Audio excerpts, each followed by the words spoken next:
As they settled into their new apartment, these three roommates knew they had tons of unpacking and chores to take care of. But none of them expected that one routine purchase would lead to the greatest discovery of their young lives. The trio resided in the charming old-fashioned town of New Paltz, nestled in New York's Hudson Valley. Though the community made for a neat place to live, these friends weren't exactly surrounded by luxury. Laura, Callie, and Reese were all either enrolled in college or recently graduated. Most of their income went toward rent and ramen, so any leftover cash had to be invested wisely. One thing they all agreed on was that their apartment desperately needed some furniture. The 20-somethings wandered into their local Salvation Army store and inspected their couch selection. They came across some really nice pieces that unfortunately wouldn't fit in their apartment. Only one would, and it was a doozy. So the roommates had no other choice but to lug home the oldest and ugliest couch that the store had to offer. Still, it was only $20, so they certainly found a bargain, even if it was unsightly. Laura, Reese, and Callie celebrated by sitting back on their new couch and watching some TV. Some doubts crept through their minds, however. One part of the couch was so uncomfortable it almost felt like there was something inside of it. Inspired by this half-serious thought, the roommates began to search through their sofa. Most of its sections simply proved to be lumpy and misshapen. But then Reese froze. He found a thick envelope in one of the pillows. Callie and Laura tore apart the rest of the couch in a frenzy. Within a few seconds, they located a second envelope, and then another, and soon more. There were envelopes hiding throughout the couch. The new sofa lay in pieces, but that didn't seem to matter. The roommates now had a stack of mysterious packages begging to be opened. Each of them peered inside one, but had no idea how to react. Or as Reese later put it, I almost peed. Were they seeing things? Each package contained rolls of bills inches thick. Practically every denomination was stuffed in there, from ones up to hundreds. It would take the roommates a while to count it all up. It was a serious bundle. Laura, Callie, and Reese both laughed and cried when they counted the bills. Sure, they'd all found loose change between couch cushions before. This type of discovery, on the other hand, defied explanation. Altogether, the couch money added up to $41,000. The roomies chattered about how much rent it would cover. Reese mentioned buying his mom a car. Unfortunately, they discovered one final object that threatened to throw a wrench in their plans. A separate envelope, torn and battered as it was, held a bank deposit slip. The paper contained all sorts of personal information, including a full name, presumably the owner of all that cash. The trio had a true dilemma on their hands. Although the money would really help them out, the friends agreed that the right thing to do would be to return it. But first they had to see if they could track down the owner. Hoping they weren't throwing away the windfall of a lifetime, the roommates shared the bank information with the Salvation Army. Against all odds, the charity managed to track down the original owners, and there was no backing out now. The next day, the New Paltzers drove out to the provided address. When they finally arrived, nobody liked what they saw. The house was totally run down. Multiple beware of dog signs hung on the fence. Who, the kids wondered, were they about to get involved with? Much to their relief, an old woman opened the door and welcomed them inside. She spent most of her days alone as her husband passed away and she retired from her florist shop. She claimed the money was hers, but she completely forgot it was in the couch. Seeing her young visitors scratch their heads, she explained she grew up in a time when people couldn't trust banks. Instead of putting their life savings in an account, she and her husband stuffed their nest egg into the furniture until the kids donated it. In that moment, the roommates understood the pile of cash wasn't theirs to take. They returned the money to the elderly woman, who thanked them profusely.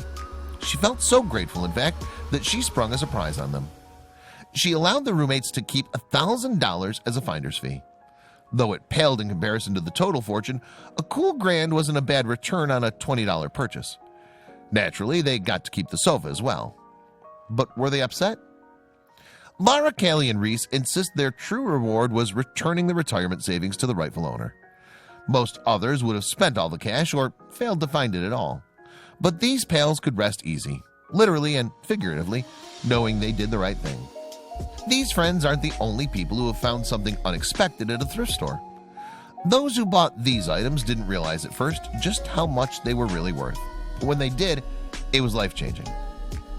First, when students Skylar Ashworth and Talia Rappa were looking through clothes at a thrift store in Florida, they couldn't help but notice 6 NASA spacesuits on the rack. They purchased the official 1980s era suits for a mere 20 cents each, only to discover later that they were actually worth much more, $5,000 per suit.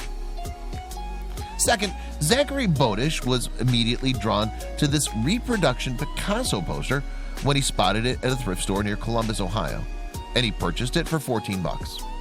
Not long after, he discovered that it wasn't a replica at all, but a lino cut made by Picasso himself. He eventually sold it to a private buyer for $7,000. Third, vinyl collector Warren Hill always kept his eyes peeled for rare records, selling at New York City street sales, though he never had much luck. That is, until he stumbled upon a Velvet Underground test pressing that was only intended to be seen by the record label and the distributor.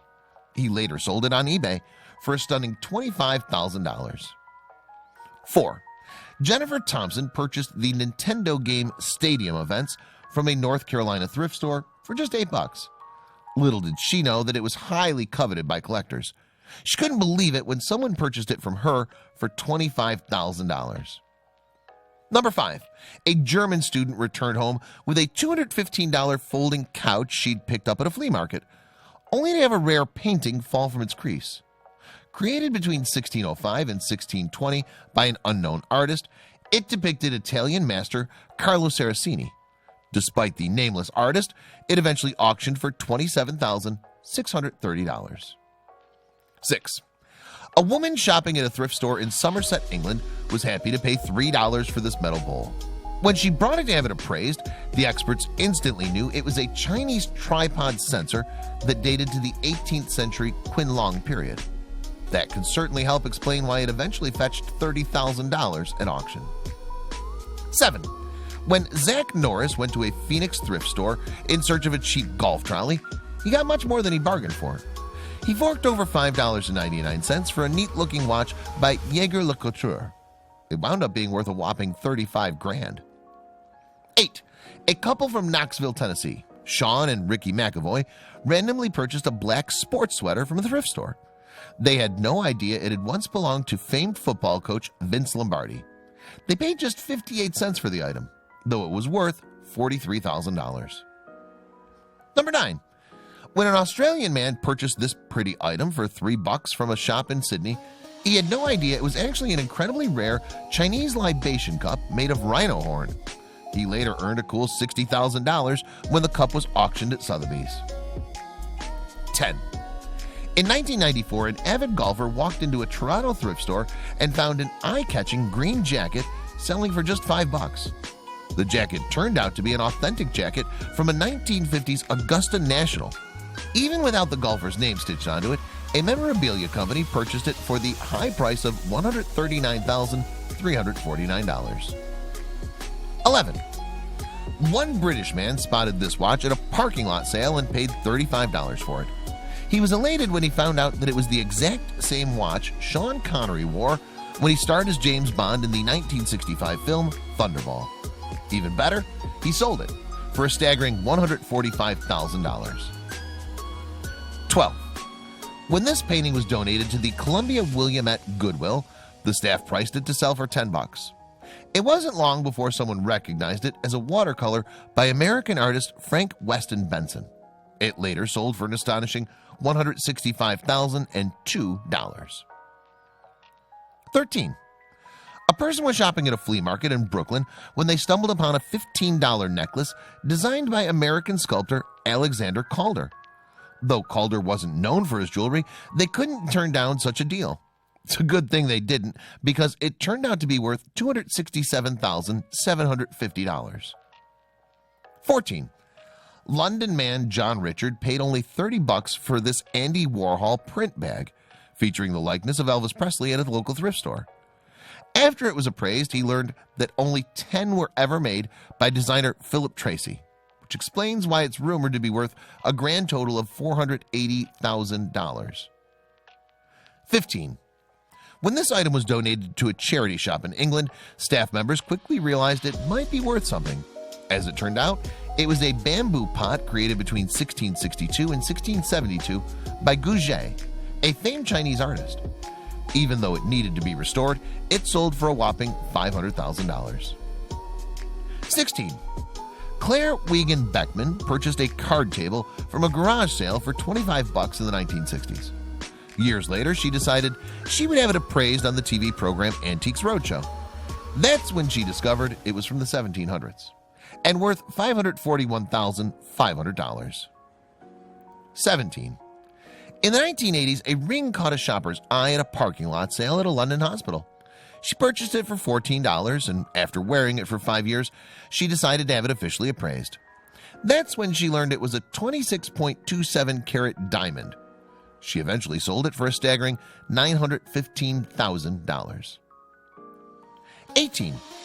An Indiana man paid $30 for this painting, hoping to use it to cover a hole in his wall. One day, while playing a board game based on art auctions, he noticed that one of the cards featured a similar painting. That's when he discovered it was the Magnolias on Gold Velvet Cloth by Martin Johnson Head and was worth $1.2 million. 19. One New York family spent $3 to have this seemingly ordinary bowl displayed on their mantle. But they began to wonder of its true worth, and they brought it to Sotheby's, where they were informed that it was an ancient Chinese ceramic and would fetch between $200,000 and $300,000. It later sold for a cool $2.2 million. And finally, number 20. In 1989, a man purchased a painting for $4 because he liked the frame. He removed the painting to put something else inside and discovered an original print of the July 4th, 1776 Declaration of Independence. It was auctioned by Sotheby's in 1991 for $2,420,000.